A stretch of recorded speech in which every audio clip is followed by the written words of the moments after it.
जय हिंद मेरे विद्यार्थी। आज हम लोग कुछ नए चीज लेकर आए हैं। हर परीक्षा के लिए जरूरी है। अगर इसे देखिए, समझिए और देखिए कि हर परीक्षा, जैसे आपके लिए जो भी जनरल कंपटीशन की परीक्षा जो होती है वो 9वां 10वां के ही बेस्ट क्वेश्चन रहते हैं, लेकिन 9वां 10वां तो लोग ठीक से पढ़ते नहीं हैं। और जब नहीं पढ़ते हैं तो फिर वह चले जाते हैं ग्रेजुएशन और जनरल कंपटीशन में आते हैं तो देखते हैं कि फिर से हमको वो 9वां का चैप्टर जो है, चाल है, वेग है, कार्य शक्ति, ऊर्जा है, ये सब हमको देखना पड़ता है। इसलिए जो भी चीज़ है उसको देखने का कोशिश कीजिए, उसको समझने का भी कोशिश कीजिए। तो आज हम लोग जल के बारे में जानते हैं। जल का सूत्र होता है H2O। क्या होता है? H2O। तो जल का सूत्र तो H2O होता है, लेकिन इससे संबंधित क्या सवाल बन सकता है? जल में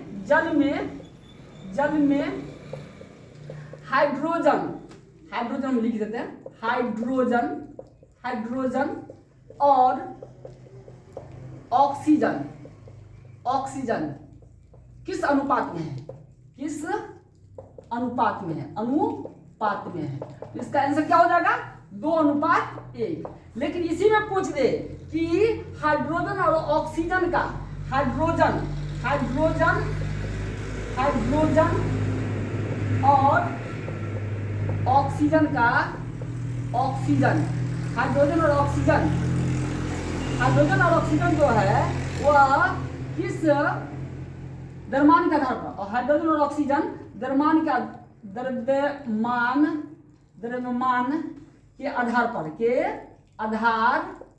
पर किस अनुपात में मिला है? किस अनुपात में है। तो इसका क्या हो जाएगा? तो हाइड्रोजन कितना है? 2 है। तो हाइड्रोजन 2 है तो इसका द्रव्यमान 2 हो जाएगा। और ऑक्सीजन कितना है? 1 है, इसका द्रव्यमान 16 हो जाएगा। बीच में अनुपात है, इसको काटेंगे तो 1:8 कितना हो जाएगा? 8। कितना हो जाएगा? 1:8। अगर द्रव्यमान का आधार पूछे तो 1:8 हो जाएगा। और सीधे वैसे पूछे यह किस अनुपात में है तो 2:1। साफ झलक रहा है कि 2:1, क्योंकि हाइड्रोजन 2 है और ऑक्सीजन 1 है। फिर आगे सवाल पूछ दे कि ऐसा कौन सा तत्व है जिसके नाभिक में न्यूट्रॉन की संख्या नहीं है? वह हाइड्रोजन है। हाइड्रोजन के नाभिक में न्यूट्रॉन की संख्या नहीं है। एक ऐसा ही तत्व है, पूरे आवर्त सारणी में देख लो, इसके सिवा कोई ऐसा तत्व मिल ही नहीं सकता है जिसके नाभिक में न्यूट्रॉन की संख्या है ही नहीं। फिर कहता है कि अगला सवाल है कि भविष्य का ईंधन किसको कहते हैं? भविष्य का ईंधन हाइड्रोजन को कहते हैं। किसको कहते हैं? भविष्य का ईंधन हाइड्रोजन होती है। फिर अगला सवाल है कि मानव शरीर में ऐसा कौन सा तत्व है जिसका परसेंटेज, जिसकी मात्रा सबसे अधिक है? वह है ऑक्सीजन। कौन सी है? ऑक्सीजन। तो जल से संबंधित जो भी चीज है हम जान गए, क्योंकि जल ही जीवन है। आज एक बात जान लीजिए, जल को व्यर्थ में खर्च नहीं कीजिए। जल जो होता है, हम लोग पीने वाला जो पानी होता है, इसकी मात्रा धरती पर बहुत कम है, इसलिए जल को बचाना जरूरी है। और जल से ही बहुत ज्यादा बीमारी होती है। जल से संबंधित बहुत ज्यादा बीमारी है, इसलिए स्वच्छ जल पीने का कोशिश कीजिए। फिर है कि पृथ्वी से संबंधित कुछ सवाल है। पृथ्वी से संबंधित तो पहला सवाल है कि पृथ्वी का द्रव्यमान कितना है? पृथ्वी का द्रव्यमान कितना है? 6 × 10⁻24 किलोग्राम है। फिर कहता है कि पृथ्वी का, दूसरा सवाल, पृथ्वी का घनत्व कितना है? कितना है? तो फिर इसका आंसर आ जाएगा कितना है? 5.5 ग्राम। 5.5 ग्राम है। और उसके बाद इसे 5.5 ग्राम प्रति घन, 5.5 ग्राम प्रति घन सेंटीमीटर। फिर है पृथ्वी का जो औसत, पृथ्वी का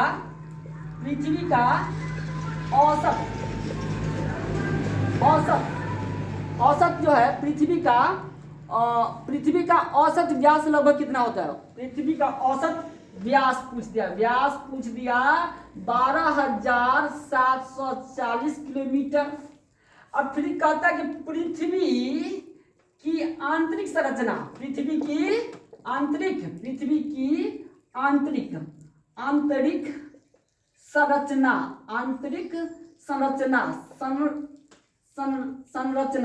संरचना किसकी बनी होती है? किसकी बनी होती है? तो इसका आंसर हो जाएगा बनी होती है सियाल, सीमा, नीफे। लिख देते हैं सियाल, सीमा और नीफे। सियाल, सीमा, नीफे किसकी बनी होती है? सियाल, सीमा, नीफे की बनी होती है। फिर डायबिटीज के बारे में जानते हैं। यह बीमारी है, बहुत खतरनाक बीमारी है। जब उम्र आदमी को 40-45 के ऊपर होती है तो ये बीमारी होने की आशंका होती है, क्योंकि चीनी की मात्रा को नियंत्रित नहीं कर पाती अग्नाशय ग्रंथि। तो आप जानते हैं कि ये कैसे होती है, किसकी कमी से होती है ये डायबिटीज। इसको चीनी की बीमारी भी कहते हैं, शुगर की बीमारी भी कहते हैं। तो जानते हैं क्या होता है इसको। तो डायबिटीज जो है ना, ये जो है अग्नाशय ग्रंथि है, उससे इंसुलिन नामक हार्मोन स्रावित होती है। अगर इसकी मात्रा कम स्रावित होती है तो ये बीमारी होती है। वो बीमारी का नाम है डायबिटीज। शुगर की बीमारी भी कह सकते हैं, चिनिया बीमारी भी कह सकते हैं।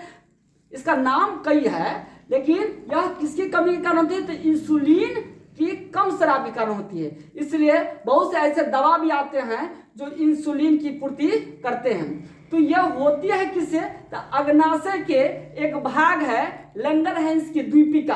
क्या है? लैंगरहैंस के द्वीपिका के बीटा कोशिका से यह इंसुलिन स्रावित होती है। अगर यह इंसुलिन की मात्रा अगर नियंत्रित मात्रा में स्रावित होते रहे, याद रखिएगा, नियंत्रित मात्रा में होते रहे स्रावित, तो यह कभी बीमारी नहीं होगी डायबिटीज की बीमारी। लेकिन इसकी मात्रा अगर आवश्यकता से कम स्रावित होती है तो यह बीमारी होने की आशंका रहती है। फिर है कि अगर यह आवश्यकता से कम हुई तो डायबिटीज हो गया, लेकिन आवश्यकता से अधिक हो जाए तो यह बीमारी। हमारे शरीर के अंदर जितने भी ग्रंथि है उससे जो हार्मोन स्रावित होती है वह नियंत्रित मात्रा में होना चाहिए।